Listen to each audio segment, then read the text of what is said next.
시청자 여러분 안녕하십니까.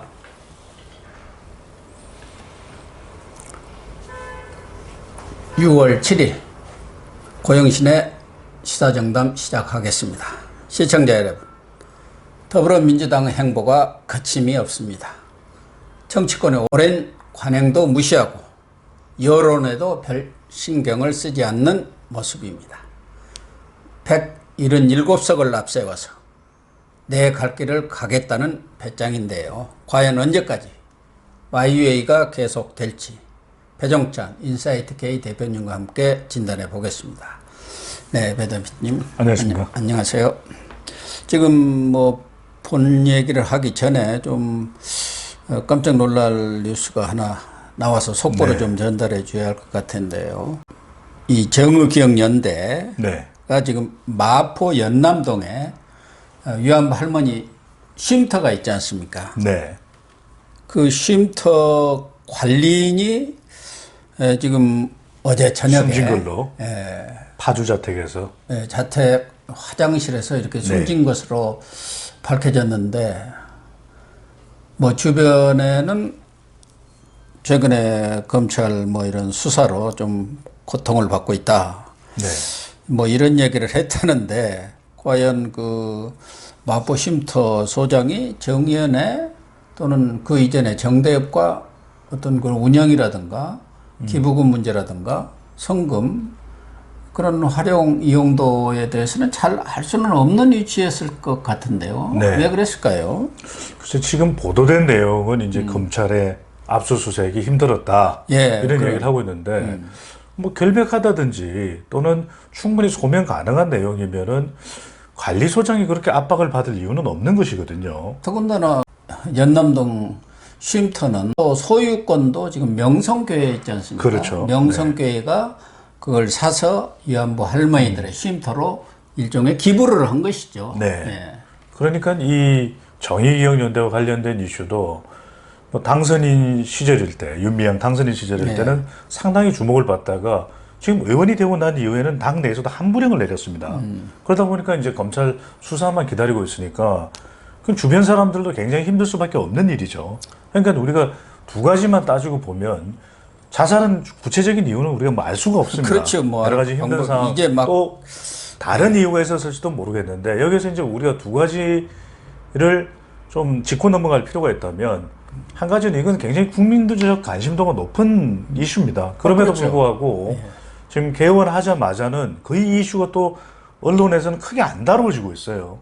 그런데 한편으로 국민들이 원하는 것은 계속 좀 추적이 돼서 정확하게 기사도 나오고 이 내용이 밝혀지는 것을 원할 겁니다. 이게 뭐가 진실인지를. 물론 이제 검찰 수사도 기다려봐야 되겠지만, 또 하나는 이게 지금 그러다 보니까 오히려 민주당에서는 자체적으로 진상규명하는 노력은 상당히 없는 편이고, 그러다 보니까 보도도 주로 이용수 할머니와 윤미향 의원은 거의 지금 반응을 안 보이고 있지 않습니까? 그러다 보니까 마치 감정적 문제가 있는 것처럼. 그래서 이 윤미향 의원 쪽 또 여당 지지층에서는 이용수 할머니가 그동안 밝혔던 내용은 뭐가 진실인가 사실일까, 이런 이야기가 나올 정도로 굉장히 구체적인 내용 없이 맴돌고 있습니다. 이러다 보니까 사실 주변인이라고도 할 수는 없겠죠. 물론 이제 관리소장이면은 이 정의기억연대와도 연관은 있는데, 그럼에도 불구하고 자살하는 사건이 발생을 했거든요. 상당히 안타깝고 이 의혹 자체도 더 궁금해지는 겁니다. 무슨 일이었을까? 검찰이 압수수색을 했을 때 어떤 내용이, 또는 소환이 돼서 이 증거 확보를 위해서 조사가 이루어지고 수사가 이루어졌다면 그게 어떤 내용일까? 또 궁금해할 수밖에 없는 겁니다. 예, 그러니까 지금 윤미향 의원에 대한 소환 조사는 아직 이 검찰에서 이루어지지 않고 있는데, 윤미향 의원을 소환을 하려면은 적어도 국회의원의 신분에 있기 때문에 주변에 대한 참고인 조사라든가 관련 여러 증거들을 수집한 뒤에 윤미향 의원을 불러서 말하자면은 그 증거들을 들이대고, 네, 그렇죠. 따질 것 아니겠습니까? 불체포 특권도 있는 거고. 네, 이제. 그러니까 그 과정 속에서 이 연남동 쉼터 관리인도 참고인 조사를 받았을 가능성은 크지요. 그렇죠. 돌아가셨으니까 물어볼 수는 없겠지만, 압수수색으로 검찰 압수수색으로 힘이 들다는 말을 주변에 많이 했다는 것으로 볼 때 보도가 나왔으니까요. 지난번 뭐 연남동 쉼터를 압수수색했지 않습니까? 그렇죠. 그 지하를. 압수수색이라는 것은 뭐 연남동에 있는 뭐 할머니들을 만나고 뭐 그런 건 아니고 그 지하실에 정대협과 정의기억연대 옛날 자료들을 거기에 놔두었기 때문에 그 자료들을 가지러 간 거란 말이에요.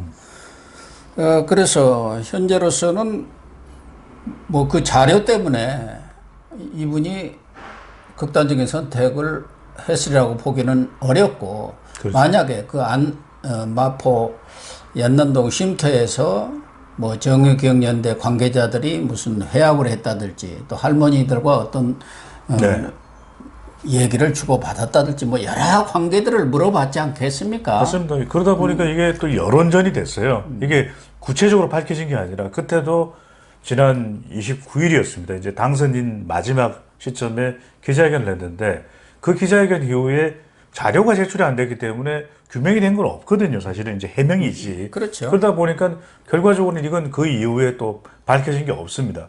그러다 보니까 계속 수사는 되고 있는 것이고 검찰의 수사와 관련된 여론전으로 확대가 되어 있기 때문에 이것도 이 이슈와 관련해서 지지층이냐 또 지지층이 아니냐에 따라서 의견은 또 엇갈리고 있거든요. 그렇기 때문에 이건 사실 한일 관계도 중요하지만 위안부 할머니의 인권 그리고 또 이용수 할머니가 정말 감정에 너무 북받쳐서 지나칠 정도의 도를 넘어선 행동인 건지 아닌 건지 이건 분명히 밝혀야만 위안부 할머니들의 인권도 보장되는 거 아니겠습니까? 그렇다면 좀 더 철저하게 진상규명을 자체적으로도 할 필요가 있는 것이죠.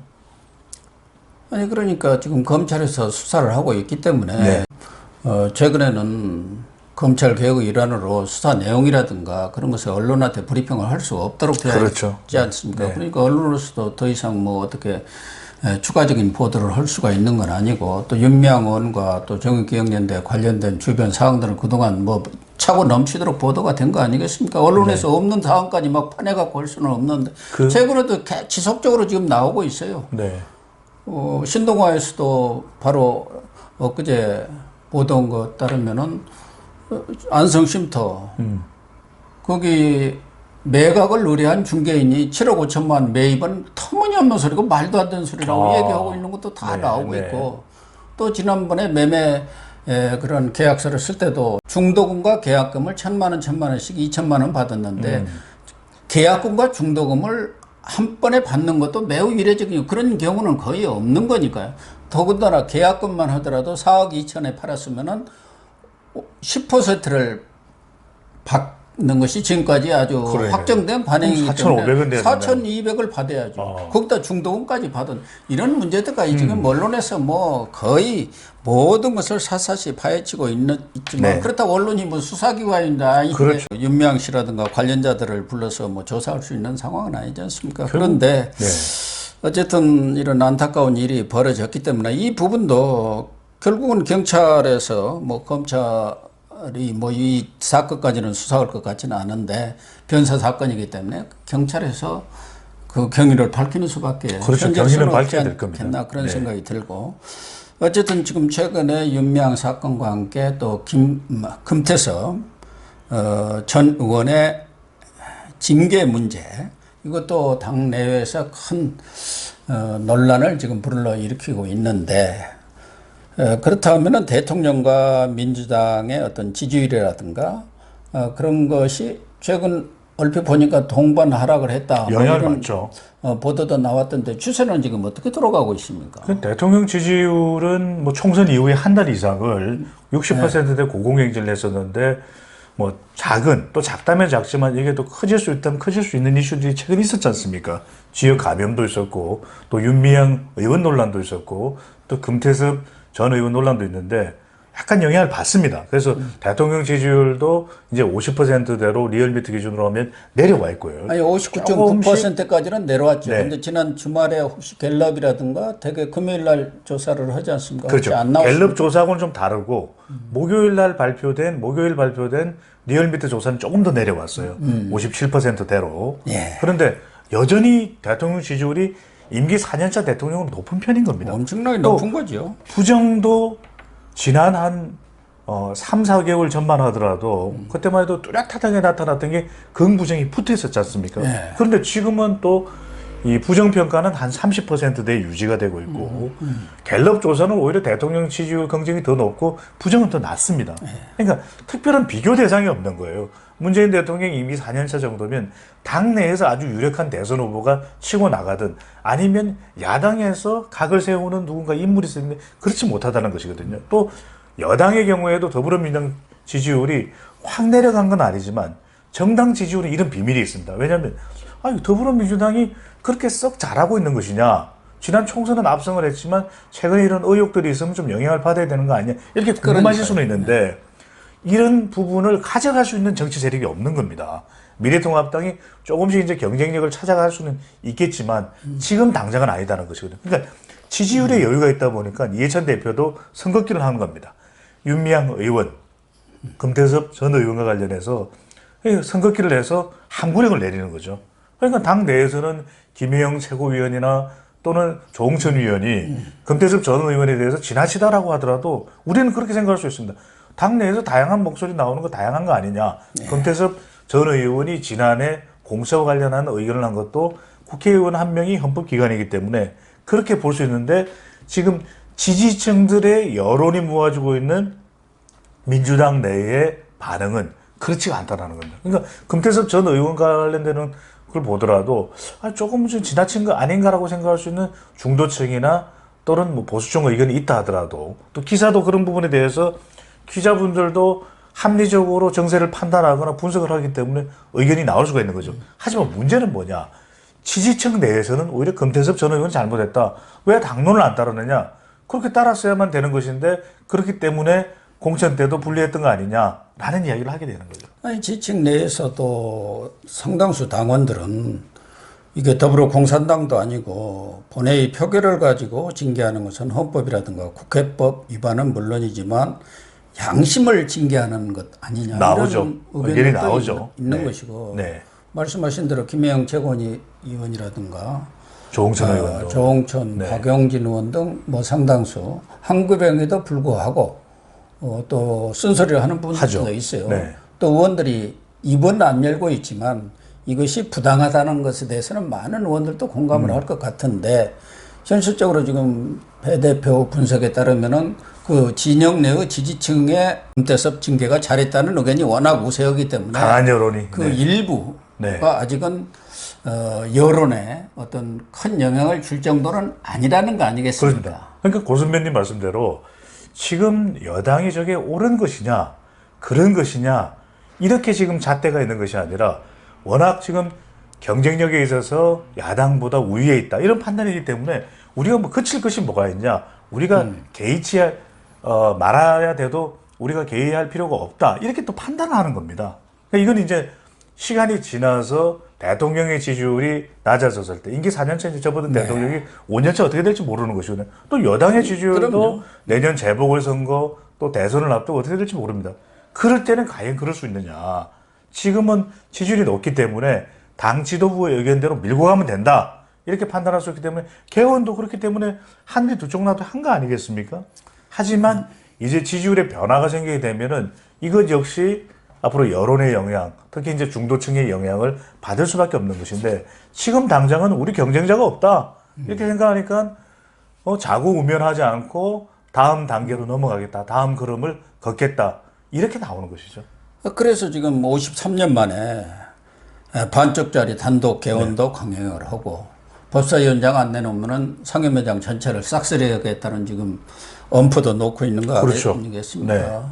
더군다나 뭐 한명숙 전 총리 대법원 판결을 뒤집겠다는 것 차원을 넘어서 지금 모든 과거사를 다시 재점검해가지고 현대사를 지금 새로 쓰겠다는 거 아니겠습니까? 말하자면은 입장을 내놓고 진보 있죠. 이념과 정체성에 맞게 네. 현대사를 다시 재조립하겠다는 그런 어떻게 보면은 오만까지를 지금 부리고 있는데 그것이 통합당이 아직은 말하자면 견제 세력으로서 또 대안 세력으로서 민주당과의 각을 세우지 못한 면도 있지만 이렇게 밀고 나가는 것은 이해찬 대표가 8월 말까지니까. 그렇죠. 네.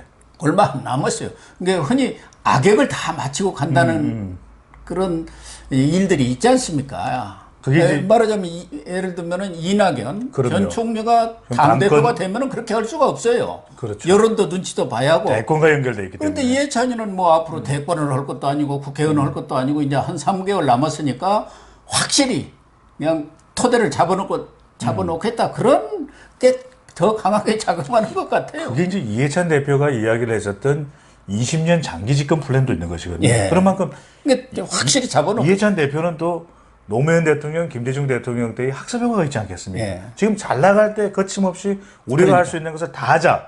그래도 지지율에는 큰 영향을 못 주고 있거든요. 부정적이지가 않아요. 이런 논란이 있더라도 우리가 과거에 두 당의 지지율이 비슷할 때는 윤미향 의원 논란이 있으면 가만히 있겠습니까? 아, 그럼요. 그런데 언론도 그렇고 야당도 그렇게 주목하지 않거나 영향력을 크게 발휘할 수 없는 상황이기 때문에 지금 여당으로서는 저렇게 거침없이 하이킥을 날릴 수가 있는 건데 문제는 그렇습니다. 우리가 이 항상 정치의 흐름, 지지율의 흐름들을 보면 늘상 높을 수는 없는 겁니다. 언젠가는 지지율이라는 걸 내려올 수밖에 없다면 그때는 중도의 판단이거든요. 중도층에서 판단 나올 때는 인식을 할 때는 그때 너무하지 않았냐. 그런 영향을 받을 수도 있다는 점도 항상 염두에 두고 이낙연 의원이 그런 이야기를 했지 않습니까? 윤미향 의원 논란이 나왔을 때 엄중히 판단해보겠다. 신중히 판단해보겠다. 그건 여론을 읽고 있는데 그것이 당에는 그런 일반적인 상식적인 여론이 크게 반영되지 않는다는 사실도 알게 되는 것이죠. 과거 조선시대도 태종이 뭐 주변 형제들은 물론이고 뭐 처남 뭐 장인까지 다 쳐버렸지 않습니까? 그렇습니다. 예. 그래 놓고 세종시대를 연 거예요. 내가 네. 다 안고 가겠다. 네, 네. 주변에 말하자면 타기 권력자가 왕권을 강화하고 재정치를 하는데 걸림돌 될 만한 네. 세력들을 싹 정리해버렸잖아요. 이해찬 대표가 이낙연 의원이 대선에 출마하는 걸 위해서라고 보지는 않아요. 이낙연이든 네. 누구든 간에 그렇죠. 민주당이 계속 집권해야 한다는 게 바로 이해찬 그렇습니다. 생각이기 때문에 네. 그 토대를 나는 더 정치 않을 사람이고 그렇죠. 대권에 나갈 사람이 아니기 네. 때문에 더군다나 3개월 남아있으니까 그 이전에 확실히 뭐 바꿀 것은 바꾸고 정리할 것은 정리하겠다 그런 생각 아니겠어요? 그렇습니다. 그렇기 때문에 윤미향 의원도 그렇고 금태섭 전 의원 논란이 이게 아주 확산되지 않는 겁니다. 여전히 핵심 지지층들은 강성 지지층들은 그래도 당론을 따랐어야 됐다. 그리고 윤미향 의원이 기여한 바가 더 많다. 오히려 이용수 할머니가 너무 감정에 북받쳐 있고 감정에 치우쳐 있다. 이런 인식들이 있는 거죠. 그건 이제 민주당 쪽 얘기고. 그렇죠. 네.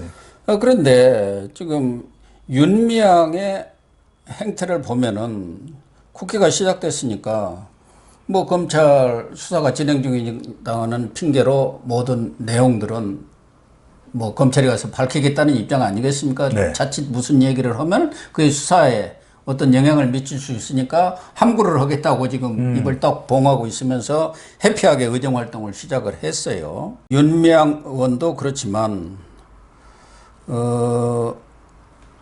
누가 보더라도 윤미향 의원이나 양정숙 또 의원이 있습니다. 그렇죠. 의원이죠. 그 사람은 일종의 부동산 투기 무소속 문제예요. 네.